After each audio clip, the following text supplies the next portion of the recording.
só no que se fala desde ontem, né? Aliás, foi o assunto da semana, mas ontem especialmente ganhou uma repercussão aqui no Brasil e no mundo.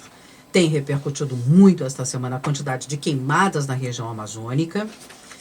Na segunda-feira, uma chuva atípica, você deve se lembrar, mostrou que a fumaça dessas queimadas já vinha atingindo a região sudeste, indicou a extensão do problema. Em resposta, o presidente Bolsonaro disse que os focos de incêndio seriam uma retaliação das ONGs para prejudicar a imagem dele, presidente, e também do Brasil no exterior. Depois disse que os jornalistas pedindo provas, mas o senhor tem prova disso? Ele disse, impossível ter prova disso, ninguém pega, né, uma situação como essa em flagrante. Muito bem. Ontem o presidente francês Emmanuel Macron disse que a cúpula do G7, então veja o tamanho, a dimensão do problema, que reúne Alemanha, Canadá, Estados Unidos, França, Itália, Japão e Reino Unido, precisa discutir os incêndios na Amazônia. O encontro acontecerá neste final de semana na França. Em mensagem publicada no Twitter, Macron chamou as queimadas da Amazônia de crise internacional, emergência. E para entender melhor toda essa situação e suas repercussões, vamos conversar com o professor Pedro Luiz Cortes, professor da ECA, do Programa de Pós-Graduação em Ciência Ambiental do Instituto de Energia e Ambiente da USP, coordenador da Rede Internacional de Estudos sobre Meio Ambiente e Sustentabilidade, e participa do projeto temático FAPESP, Governança Ambiental da Macrometrópole Paulista. Bom dia, professor. Bom dia, Roxane. Bom dia, ouvintes. É um prazer falar com vocês. Meu Deus, e quantas notícias e negativas nesta área de meio ambiente, professor. Sem dúvida. Muito trabalho hoje, mas vamos lá, vamos passo a passo, porque há muitos fatos para comentarmos, não é? Esse é um tema bastante abrangente, tem repercutido muito, inclusive, né? Tudo que nós não queríamos está acontecendo, né? Quer dizer, na Europa vem essa repercussão, é o argumento perfeito para questionar o país em relação à Amazônia sobre diversos aspectos. Qual é a real situação das queimadas na Amazônia, professor? Então, Roxane, segundo dados disponibilizados pelo INPE e acessíveis a todos, né, basta dar um Google ali, INPE queimadas, desde o dia 1º de agosto até ontem, o número de focos de incêndio na região amazônica somente foi de 359.911. Para a gente ter uma comparação, né, um parâmetro de comparação, em 2018, no mesmo período, ou seja, do início do mês até dia de ontem, né, nós tivemos 71.710 focos. Ou seja, esse ano, nesse mês, o volume de focos, o número de focos é 5 vezes maior do que o verificado no ano anterior. Para a gente ter uma comparação um pouco mais extensa, hoje a gente está com 359.911. Né? O ano passado, no mesmo período, foi 152 mil. Em 2016, 120 mil e em 2015, 145 mil. Ou seja, o número atual ele é muito maior do que nos anos anteriores, ou seja, bastante significativo. Tá? E este ano, os campeões, né, dos focos foram Pará, com 29%, Rondônia, com 24%, Amazonas, com 22%, Mato Grosso, com 19%. E no ano passado, esses mesmos estados também ocupavam a liderança. O que se percebe é que o governo federal ele vem tentando, de uma forma até desesperada, negar a dimensão desse problema. Num primeiro momento ele demitiu o diretor do INPE e essa semana chegou a dizer que a chuva em São Paulo, né, aquela chuva com uma grande concentração de material particulado, era fake news, e depois veio a insinuação de que esses focos seriam promovidos por ONGs interessadas em atingir a imagem presidencial. Então, o governo ele não vem conseguindo responder, né, efetivamente com combate a esses focos. E, por outro lado, ele vem tentando agora, né, licitar um novo sistema de monitoramento. E é sobre isso que eu gostaria de me deter um pouco mais. Esse novo sistema ele é desnecessário. Vejamos a razão disso, vou tentar explicar de uma maneira bastante simples. O DETER, que é o sistema de monitoramento do INPE para o desmatamento, ele opera com uma resolução de 30 metros. De uma maneira bastante simplificada, isso significa que cada ponto na tela equivale em campo a uma área de 30 metros de diâmetro. Essa é a dimensão da copa das árvores na região amazônica. As copas das árvores têm entre 20 e 30 metros, ou seja, você consegue com apenas um ponto detectar se uma árvore foi suprimida. isso é o suficiente e o necessário para você alertar a respeito do desmatamento. O sistema que está sendo licitado, ele tem uma acuidade muito maior. Então, cada imagem pega apenas uma parte de uma árvore. Isso significa que serão necessárias várias imagens para verificar se apenas uma única árvore foi suprimida. Isso demanda maior capacidade de processamento e armazenamento de imagens, tornando o sistema mais caro e possivelmente mais lento. Portanto, ele é um sistema que não apresenta a mesma utilidade, a mesma eficiência do DETER que está hoje em uso, né, e é aplicado pelo INPE. Então eu falo assim, qual que é a jogada do governo? Vejamos, né, extremamente importante isso.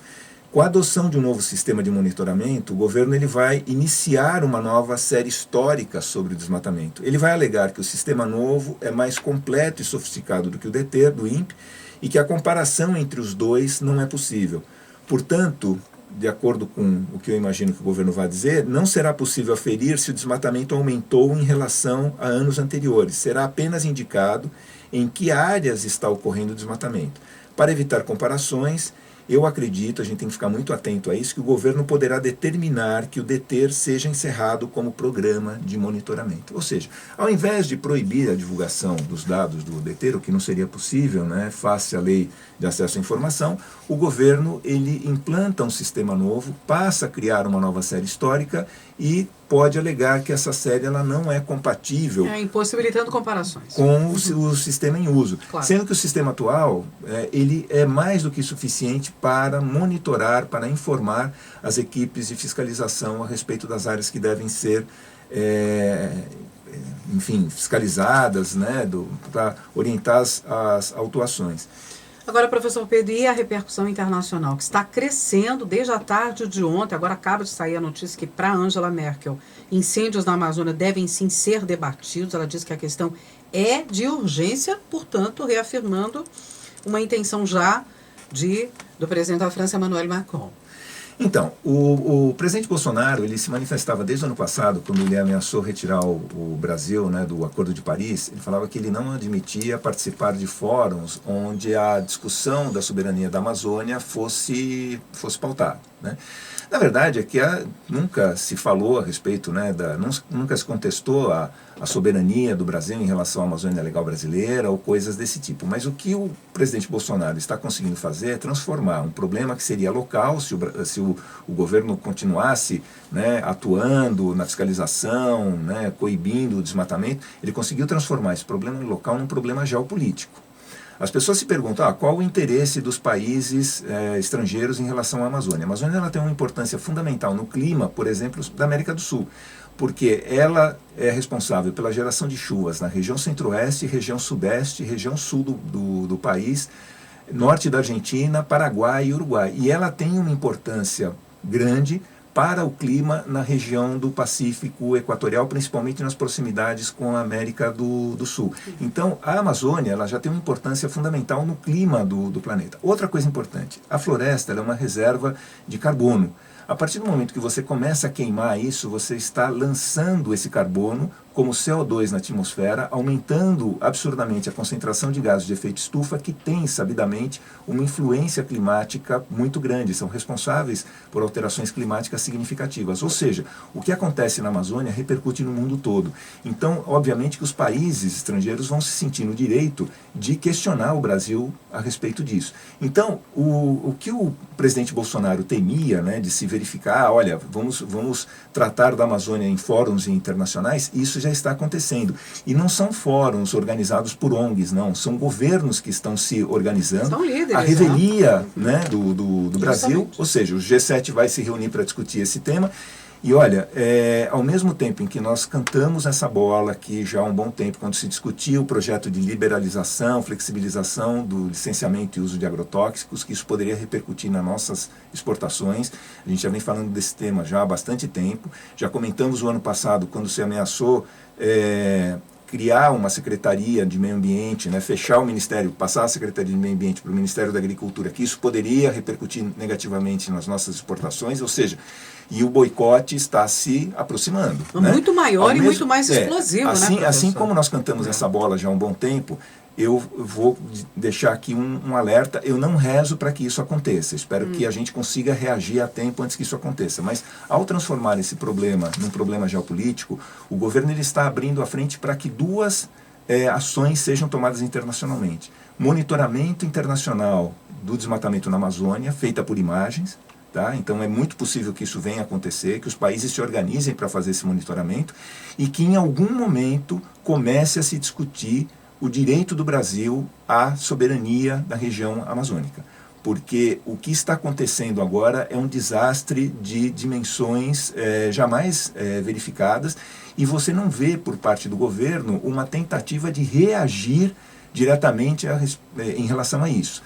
Agora o Bolsonaro vai criar uma comissão, né, uma força-tarefa, mas isso, obviamente, esperamos que a partir daí surja alguma coisa realmente positiva, mas veja, há vários meses ele vem dizendo que a situação na Amazônia não é preocupante, que a Amazônia é um problema nosso, né, e a fiscalização foi extremamente abrandada, levando ao desmatamento nessas proporções que a gente está verificando agora, porque essas queimadas, a quase totalidade delas está relacionada a desmatamento. Não é limpeza de pasto, não é limpeza de área agricultável. Né? NASA, né? A NASA acabou de confirmar isso. Confirmou isso. Então nós temos aí uma situação extremamente crítica, um problema que era nosso, que vinha sendo bem equacionado, né, que estava razoavelmente sob controle, obviamente poderia ser melhorado o monitoramento, o combate ao desmatamento. Perdeu-se completamente o controle esse ano, né, por vontade própria do governo. Não foi que aconteceu alguma coisa que saiu do controle do governo e, consequentemente, ele passou a ter dificuldades em fazer esse monitoramento. Não, deliberadamente ele abriu mão de fazer isso, né, isso ficou claro desde o final do ano passado, né, no antagonismo que ele criou com as questões ambientais, e hoje esse é um tema que está sendo tratado na ONU. Né? O secretário-geral ele mencionou isso, quer dizer, os grandes fóruns internacionais, né, não é uma organização não governamental específica que está começando a questionar isso, são governantes de países importantes que estão começando a questionar o que está acontecendo aqui no Brasil. Quer dizer, é um desastre geopolítico que o governo vem provocando. Eu não sei se ele vai ter habilidade ou se ele vai ter interesse ou capacidade de reverter essa situação. E veja, cada vez mais consumidores europeus estão se organizando para boicotar produtos agrícolas brasileiros. Pode não ser um boicote oficial de um governo, mas a partir do momento que os consumidores deixarem de comprar produtos agrícolas brasileiros, obviamente os importadores vão reduzir as compras e isso vai trazer um prejuízo muito grande às nossas exportações, num momento em que o país está com a economia extremamente cambaleante. Nós temos aí, entre desempregados e desalentados, uma massa em torno de 30 milhões de pessoas. Então nós temos uma situação muito crítica. Essas exportações elas são necessárias para manter, né, um pouco de atividade econômica, e o governo parece que não tem a mínima preocupação com isso. Vamos ver aí como é que o agronegócio vai reagir, já vem protestando, mas é preciso que o governo mostre efetivamente comprometimento no combate às queimadas e ao desmatamento. Vai ter muita notícia nesse final de semana, muita repercussão, e a gente vai trazer para você também na segunda-feira. Vamos acompanhar. Professor, com preocupação, né, como bem detalhou aqui o professor Pedro Luiz Cortes, professor do programa de pós-graduação em Ciência Ambiental, do IEE, e tem um canal no YouTube, O Ambiente é Nosso Meio. Se você pegou aí pelo caminho a conversa, vamos publicar em nosso portal e também em vídeo neste canal do YouTube. Vamos acompanhar, professor. Bom fim de semana, até a próxima. Bom final de semana e extremamente preocupado com o que está acontecendo. Justamente, até a próxima.